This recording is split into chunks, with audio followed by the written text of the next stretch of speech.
नमस्कार, जय श्री कृष्णा। आप सब लोग स्वस्थ प्रसन्न चित्त होंगे, आशा करती हूँ। पता है, मैं वही विषय ले आती हूँ आपके सामने जिस विषय से हमारा और आपका कल्याण हो। या तो आपको पुण्य प्राप्त हो सुनकर, या आपकी भक्ति बढ़े, या सकारात्मक ऊर्जा का संचार आपके शरीर में हो। बस मेरी यही प्रधानता रहती है जिस भी विषय वस्तु पर वीडियो बनाती हूँ। तो आप लोग थोड़ा आखिरी तक देखा करें और वीडियो को लाइक कमेंट शेयर करें, चैनल को सब्सक्राइब करें। आज बहुत ही अलौकिक कथा सुनाने जा रही हूँ। बिल्कुल मध्य में न छोड़िए, शुरू में मत छोड़िए, अंत तक रहिए, क्योंकि निरंतर मेरा अध्ययन चलता रहता है। उसमें से पसंद करके, मेरी पसंद रहती है, शायद आपको ना आए भी, लेकिन इतना विश्वास है कि आपके लिए शुभ ही होगा। तो उसमें से जैसे एक होता है ना, कहीं से कुछ अच्छी चीजें लाओ, वैसे ही अच्छी चीजें छांट करके आपके सामने प्रस्तुत करती हूँ। तो आज मैं एक ऐसे अलौकिक चमत्कार के बारे में बताने जा रही हूँ कि श्री राम भक्त पंडित राज उमापति जी त्रिपाठी, जो अपने को पूर्व जन्म के श्री राम जी के गुरु वशिष्ठ बताते थे, उनके अलौकिक जीवन को आपके समक्ष प्रस्तुत करने जा रही हूँ।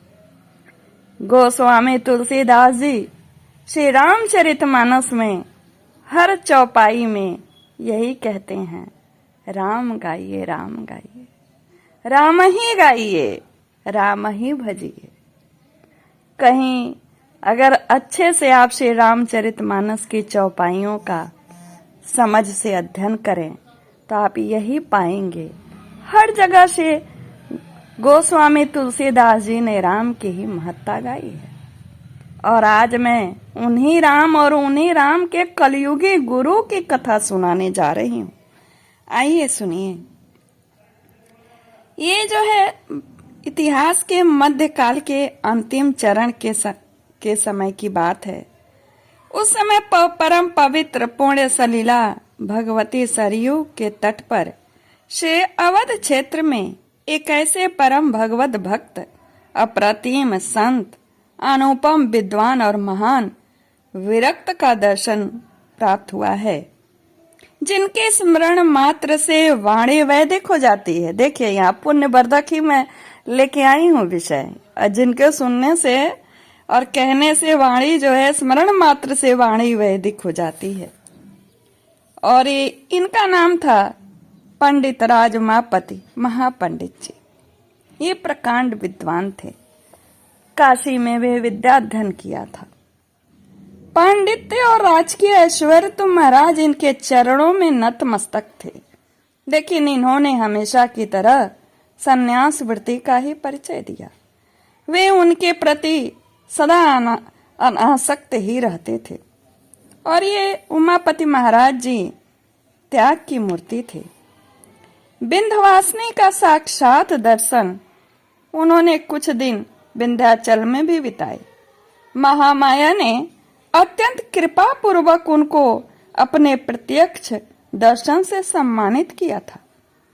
देवी की प्रेरणा से उन्होंने अयोध्या में आश्रम की स्थापना कर स्थायी रूप से निवास किया। महाराज अयोध्या नरेश कविवर मान सिंह ने अयोध्या आगमन पर उनके प्रति प्रगाढ़ श्रद्धा दिखाई। राजकीय ठाट बाट से स्वागत सत्कार किया। राम के पवित्र धाम ने उनका जयनाद किया। पंडित उमापति ने 3 लोक के अधिपति सीता के प्राणेश्वर को शिष्य रूप में स्वीकारा। अब ये प्रमुख बात मैं बताने जा रही हूँ कि जो पंडित जी थे, उन्होंने राम को अपना शिष्य माना था। वास्तविक तथा शास्त्रगत गुरु तत्व के बोध से साकेत की श्री वृद्धि की। श्री अवध प्रवेश के समय उन अभिनव वशिष्ठ ने सरयू का दर्शन किया।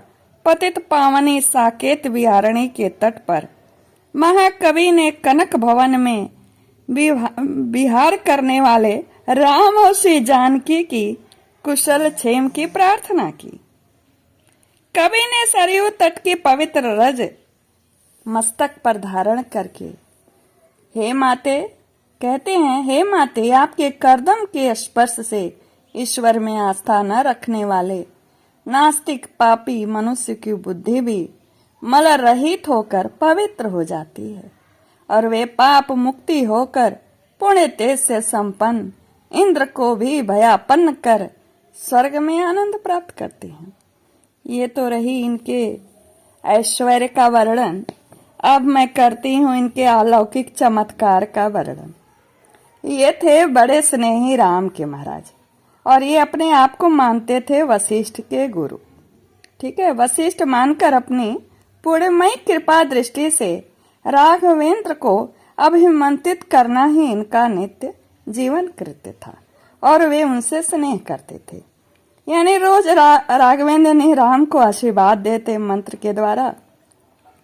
उनके अवध निवास से, जहां ये अवध में रहते थे, प्रत्येक मंदिर में भक्ति में उत्सवों, नृत्यों, संगीतों की बाढ़ आ गई। उन्होंने 1884 विक्रमीय में पूर्ण रूप से संन्यास धारण कर नया घाट पर ये आश्रम बनाकर भक्ति साधना आरंभ की और वे भगवान राम को अपना शिष्य मानकर तो उपासना करते ही थे, लेकिन एक बार इसी उपासना में लोगों ने भर्त्सना की, तो यही इसी भर्त्सना को हटाने के लिए श्री राम जी ने एक ऐसा चमत्कार किया जिसके नाम पर इस कथा का नाम अलौकिक चमत्कार हुआ। कहते हैं वे स्वयं को भगवान राम का गुरु मानते थे। इस भाव के अब तक यही एक संत भी हुए और ये क्या करते थे, अपने गले की पहनी हुई माला उनको पहनाते थे। किसको? श्री राम जी को। एक दिन बड़ी विचित्र घटना हुई। कनक भवन के महंत श्री लाहड़ी शरण जी बहुत बड़े रसिक भक्त थे। उनकी इच्छा हुई एक बार भगवान के अतरंग नित्य लीला जो होती है ना, उसकी देखने की उनको बड़ी इच्छा हुई। स्वप्न में राघवेंद्र ने यानी राम जी ने उन्हें कहा कि श्री उमापति जी के चरणों में बैठकर बोध प्राप्त करने की आज्ञा दी। यानी कहा कि उमापति जो अपने को गुरु राम के मानते थे, जिनका मैंने अभी थोड़ा सा चरित्र पर वर्णन किया, आपको बताया, प्रकाश डाला, तो उनके चरणों में जाने के लिए कहा महंत जी को। वे नित्य प्रति उमापति के सत्संग में आने लगे और धीरे धीरे उनकी घनिष्ठता बढ़ गई। एक दिन सत्संग में उन्होंने किसी प्रसंग पर रिझ कर राघवेंद्र के लिए गुथी गई 2 फूल मालाओं में एक उमापति के गले में डाल दी। हार रचना की प्रशंसा की उमापति जी ने और दूसरी माला भी पहन ली और दोनों को उतार कर स्नेह पूर्वक जो कनक भवन के लाहड़ी शरण जी महंत थे उन्हें दिया और कहा कि एक श्री जनक नंदनी को पहनाना और दूसरी दशरथ नंदन को पहनाना, क्योंकि वो तो उनको शिष्य और शिष्य की पत्नी समझते थे। प्रसाद रूप में मेरी ओर से दे दीजिएगा, ऐसा कहा। भावुक पुजारी ने आदेश का पालन किया, क्योंकि स्वप्न में राम तो बताए ही थे उनको कि उन्हीं के चरणों में तुम्हें बोध होगा। राम और मैथिली को हार पहनाने पर समस्त अवध में उमापति जी के प्रति विक्षोभ की आग भड़क उठी, पर वे यथा शांत थे। राघवेंद्र ने गुरु की महिमा की श्री वृद्धि के लिए, यानी राम अपने गुरु उमापति की महिमा को बढ़ाने के लिए लाहड़ी शरण जी को स्वप्न में बताया कि हम दोनों ने, राम और सीता स्वयं को बोले, हम दोनों दंपति ने प्रसन्नता पूर्वक गुरु प्रदत्त प्रसाद पाकर अपने भाग्य की सराहना की है। वे हमारे कुल गुरु हैं, साक्षात श्री वशिष्ठ जी के अवतार हैं। भावुक भक्तों और संतों के पुजारी के स्वप्न में विश्वास प्रकट किया, पर जो मर्यादा मार्ग के कुछ पंडित थे, कर्मकांडी साधुओं ने उनका विरोध किया। कहे ये तो बहुत असंभव की बात है। समस्त संत मंडली और पंडित वर्ग ने उमापति जी से शंका समाधान मांगा कि आप इसका समाधान करिए कि आप गुरु हैं और हम शिष्य हैं। इस सिद्ध महात्मा ने अत्यंत प्रेम से विनम्रता पूर्वक निवेदन किया कि आप लोग भगवत विग्रह मेरे दरवाजे पर लाएं, यानी राम सीता का जो विग्रह है मेरे दरवाजे पर लाएं। यदि भगवान मेरे हाथ से माला ग्रहण कर लें तो मेरी निष्ठा उचित समझिएगा। श्री कनक भवन बिहारी की शोभा यात्रा धूमधाम के साथ निकाली गई। राघवेंद्र का रथ उनके दरवाजे पर पहुंच गया और वहां पर मर्यादा पुरुषोत्तम राजेश्वर का दिव्य शरीर हर्षोन्माद से पुलकित हो उठा। राम जी बड़े प्रसन्न हो गए, रोम रोम से प्रसन्न होकर वहां हैं। और इतने प्रसन्न हुए राम जी की मूर्ति, पाषाण की राम जी की मूर्ति, कि उनके कानों के कुंडल हिलने लगे।